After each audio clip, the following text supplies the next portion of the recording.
The latest we've learned from AP VoteCast is that President Donald Trump was a dominant figure in American politics, and he's a dominant figure in these midterm elections.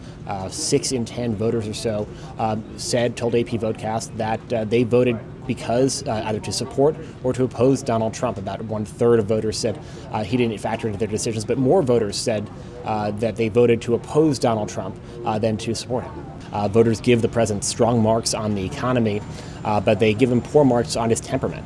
And that's something we've seen in a lot of other surveys. We saw that in advance of 2016 when the president won the White House. They gave him poor marks on his temperament. So it'll be interesting to see over the course of the night what that actually does to those votes. So 2018 has been billed as the year of the women, and so all eyes are really on female voters this year. And what we've learned from AP VoteCast right now is that there is certainly a gender gap in this election.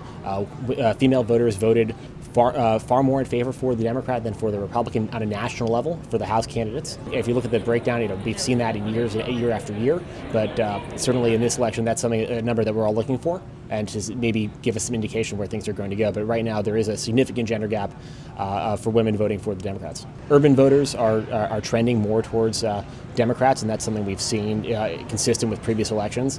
Rural voters, small town voters are leaning more towards Republicans, and those suburban voters in the middle, and that's really where a lot of these key districts are going to be won and lost.